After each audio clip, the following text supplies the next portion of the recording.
Hey, what's up guys, it is Nick2. Today I'm going to be showing you guys how you can pretty much one-shot almost any boss in the entire game on Flak with this pretty crazy build setup, and it's actually very easy to get all of the items necessary to make this work. I mean, you can easily make it work without even getting specific items, but once you get certain guns, etc., it makes it very strong, and to the point to where you can pretty much kill any boss you want very fast.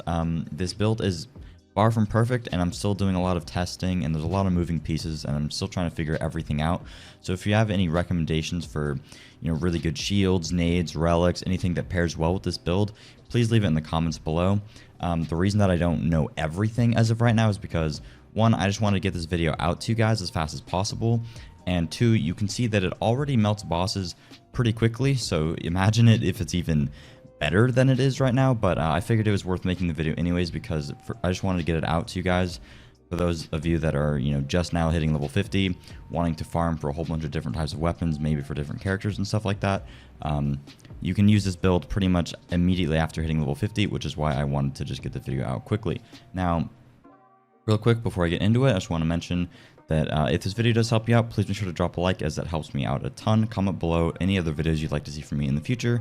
And if you'd like to ask me questions or anything like that, feel free to follow me over on Twitch at twitch.tv/Nick2. I'd love to see more of you guys around over there, and it really does help me out. So anyways, let's get right into the build. So as you can see, during the gameplay, I'm pretty much only using 2 guns while using this build, and I would say that this build is pretty gun reliant, although like I said earlier, it is very strong even without having a really good gun. You're not going to be able to kill bosses instantly, but you'll still be able to utilize this build well until you get one of these guns, and getting these guns actually isn't very hard either. So pretty much you just want a Jacob's gun, usually because Jacob's guns have either the perk that it returns bullets to your mag on crit. So basically what you can do with this gun, Queen's Call, is you just pop your ability and then you just spam fire it over and over again, and because it consumes 3 ammo per shot, you're just going to be doing a ridiculous amount of damage because of how the gun scales. But the game isn't expecting you to just be able to stack crits over and over again, so it doesn't really recognize the damage potential of you being able to just pop your fade away, land a bajillion crits,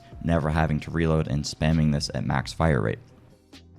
Another really good gun for this is Speedload and Hellwalker, or pretty much any Jacob's shotgun. The reason for this is that most Jacob's shotguns are going to have a high pellet count. The reason that you want a high pellet count, it'll also consume multiple ammo per shot, meaning that per shot it's going to do additional damage. The reason that you want high pellet count, and I'll get into exactly how my skill tree is set up in a minute here, but the reason you want really high pellet count is because of the ability Leave No Trace. When Flak scores a crit, there's a chance for 1 ammo to be added to their magazine. It's a 36% chance. If you have a Jacob's shotgun, or any shotgun really, with a high pellet count, basically what happens is every pellet has a chance for you to return the ammo. So 10 pellets have a 36% chance to return the ammo, meaning that I'm literally just being able to just boom spam, and it isn't relying on crits at all.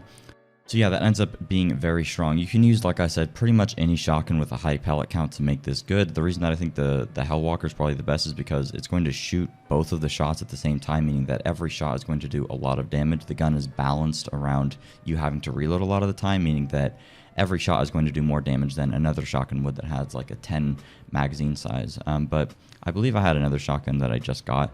Yeah, something like this is perfectly fine as well. I mean, it's only 7 pellet count. You want it to be as high pellet count as possible, but this also has the ability where crits ricochet 1 bullet to the nearest enemy, which could be pretty good depending upon which boss you're killing. Maybe if you want to kill a whole bunch of ads in the process of murdering the boss, this is pretty decent. But anything with not a large magazine and it consumes multiple ammo per shot and has a higher pellet count is typically going to be your best bet.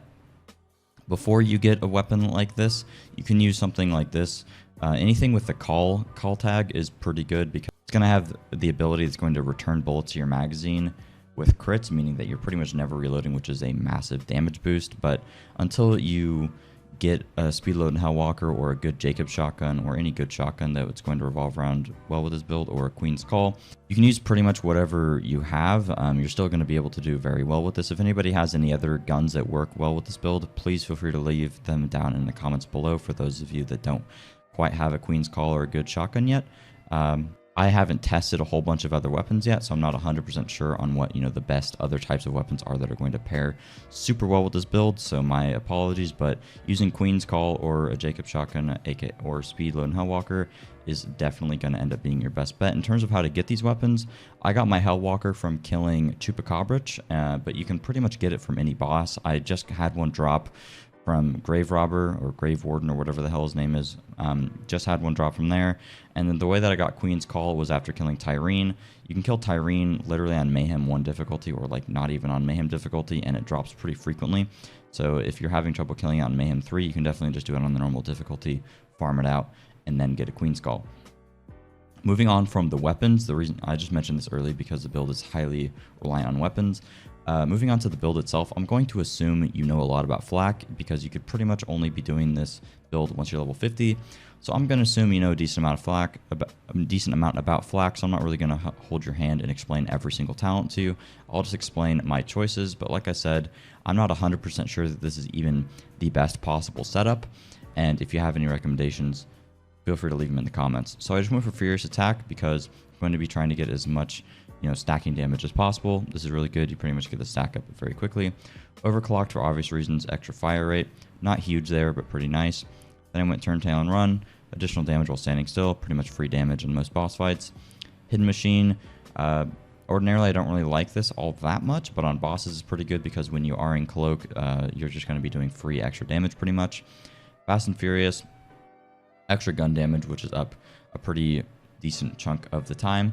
I went into Eager to Impress. On bosses, I don't really think this is that good. It could be good with a certain relic, which I'll get into later, but there's a relic or a class mod like modifier that has like a 3% chance per shot to activate a kill skill, and if you're spamming your shots with like the Queen's Call, that could proc over and over again, and then you could reduce the cooldown time, but I don't know if it's really worth going for this versus going for Lick the Wounds and just have your pet potentially res you, and then maybe going for additional health just to make boss fights easier. Kind of up to you. I just made this build on a whim. I'd most likely go for the health and the pet res because just for overall just playing it more safe, but this could be good in certain circumstances. Kind of just depends on the boss that you're fighting. And then that leads me to just unlocking power inside, and then pretty much most bosses when I'm in my ability, most of the time I'll get my health back because bosses' damage phases last pretty long, so usually I'll get to take full advantage of this and get an extra 50% damage. Obviously I'm going 3 into Persistence Hunter for extra gun damage and action skill duration. Pretty simple there. I guess just to mention that I'm also going Fade Away with Gorillas in the Mist, but that's pretty obvious. And then Unblinking Eye, of course. This works very great with shotguns as well, just because that third shot is going to do so much damage. Moving on to the next tree, Leave No Trace is pretty much a must unless you're using Queen's Call. With Queen's Call, you don't need this because crits are just going to give you the ammo back anyway. But if you're using a shotgun, you 100% need to be using this. I'm going for Interplanetary Stalker, pretty much just because if I were to get that relic that gives me the kill skill on shooting something, I could just stack this up over and over again. It's kind of just free damage. I don't really know what else to go for. You could go for Second Intention if for some reason you're having to reload when you're outside of your fadeaway phase, but ideally you'll be able to kill the boss within one fadeaway, so you wouldn't really want to go for reload speed. It's kind of a dead talent at that point. Head count. Obviously, you want to go for this. As you can see, when I was killing Tyrene, when the boss would be damageable and just kind of sitting there and I didn't have my ability back, I would just swap to a full auto, spam it in the head to get my ability back. Definitely want to go for this, and I don't really think that going for these other things is all that worth it. This doesn't help at all with bosses because you're always nearby the enemy, but Hunter's Eye could be potentially good if you're farming a humanoid boss or a robot boss over and over again. You could just respec and put some points into this instead of maybe going for Interplanetary Stalker because it's just free damage. Two Fang, obviously absolutely insane, pretty much just flat 25% additional damage. I actually have 2 from a class mod, so that's huge. Even though it doesn't really complement the build necessarily, it's still just extra projectiles, which literally equates to extra free damage. Then I went into Big Game. Not too great here, but it does increase the effectiveness of Furious Attack. And it's also good if I were to get that relic that procs kill skills on hit.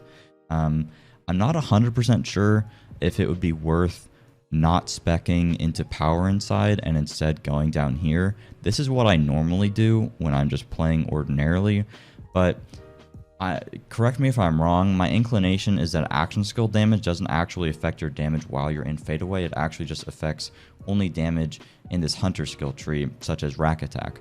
The reason that I think this is because there's nothing in this tree that specifies action skill damage, it just says damage. And my guess would be that something like this, like Power Inside or Hidden Machine, would instead say action skill damage if action skill damage actually meant damage during fadeaway. I'm not 100% sure. If it does mean extra damage during fadeaway, then it could be potentially better to go Galactic Shadow and then maxing out Grim Harvest, if possible. But honestly, getting 50% damage when you're at full health, which you are pretty frequently, and then 30% damage, that's 80% damage overall, versus this being what? This would be, the gun damage would be 15, the action skill damage would be 25. So that is 40, and then crit damage, so yeah, that'd be 55. So this ends up being more anyways if you're at max health. So probably smarter to max this out anyways. There is some room for leeway. If you're playing with other people, you could spec, you know, allies share a portion of your health regen. I don't really think health regen's all that good, but that's pretty much it. You could also use a different pet. I use this one just for extra gun damage and crit damage, or crit damage, I mean. But if you're using an elemental gun, which I am, this could actually be good. I'm not 100% sure. It does give you health regen, which isn't that great because you're trying to kill the bosses as fast as possible. So you're not going to be regenerating a lot of health. But 10% elemental damage could prove to be better than 5% crit damage. I haven't really tested it all that much, but hey, it's worth mentioning. In terms of other stuff like shields, nades, and relics, and then your class ability, I don't know what shield is good. I have not tried a lot of good shields or mini shields in general. I'd imagine you just want one that just has the potential to give you additional damage, crit damage. Maybe it's anointed and has some interaction with an action skill. I really don't know what to use for shields and what is actually good. I'd imagine you want something with very high capacity, so you're constantly above, or you're trying to be above max health, or half health, sorry, as much as possible to gain the extra gun damage from one of the abilities. What the hell is it called? Fast and Furious. I don't know. If you have any good shield recommendations, please let me know. In terms of the class mod, you can actually get one that gives you like 45% Jacob's crit damage, which makes this so much better. That would actually be crazy to get. The Flak and their pets deal extra damage is pretty nice, but like I said, getting the Relic that has the chance on, I don't have it right now, but it has a 3% chance per bullet hit to proc a kill skill, which could be very strong if you go for Interplanetary Stalker and other kill skill things.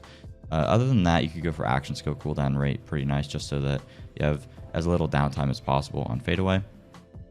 For nades, not a fucking clue. I have not really tried a lot of nades. Usually you're not nading bosses because, as far as I know, with Hellwalker and Queen's Call, unlike an AR, you can't nade while shooting it. It cancels the animation. But with ARs, you can shoot the AR while spamming the nade. So maybe during the downtime of your action skill, you can be doing that. But I really haven't done a lot of testing with nades. So again, if you know of a good nade, please let me know. In terms of Relic, mine is absolutely useless. But you can get ones that give, I don't know, you probably want one that gives you like extra fire damage or corrosive damage depending upon which type of weapon that you're using. Other than that, action skill cooldown rate is good, crit damage, etc. I don't really have a lot of relics, and I haven't really seen the, you know, what is available for relics. I'd imagine you probably want some good, what's it called, anointed one. This anointed thing right here is pretty decent after issuing, oh no, that's for movement speed. Never mind, I'm on drugs. I'm sure there's some other stuff that's pretty good. I don't know, I haven't looked at a lot of this stuff. This is why I was saying that this video is, I guess, kind of rushed, but I really just wanted to get this out to you guys so you could see how you could just be completely shitting on bosses. And you really don't need to have it like perfectly min-maxed to be able to do that. It's just nice to know what you could be working towards. So yeah, that's pretty much it. In terms of my Guardian ranks, I mean, this is pretty obvious. You're going to end up unlocking all of these anyways. CC combo is really good though, because you can just stack it up over and over again because you're landing shots over and over.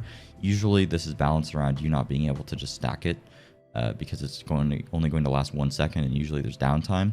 But since you're spamming your shots over and over again during your crit phase, there's not any downtime on this. I don't know if this stacks infinitely. I don't even know if it shows up on the buff bar. So I really don't know the potential of this. If this stacks infinitely, There's some pretty crazy stuff that you can end up doing, I would guess, and I'd guess that the damage potential is very high there. Hollow point is good if you're killing ads, but ordinarily not all that great. Otherwise, the next thing I'd go into is just Survivor for killing, not for killing stuff, for getting improved shield regen and delay and whatever the fuck, just for better HP. But this could also be good. Action skill cooldown rate increases while at full shield. You're not always at full shield, but I guess it just helps to potentially getting your fadeaway back faster. So yeah, that is pretty much it for the video. I hope that this did help, and please leave a like and comment below what you'd like to see from me in the future, and subscribe for videos similar to this one, and I'll see you guys later. Peace.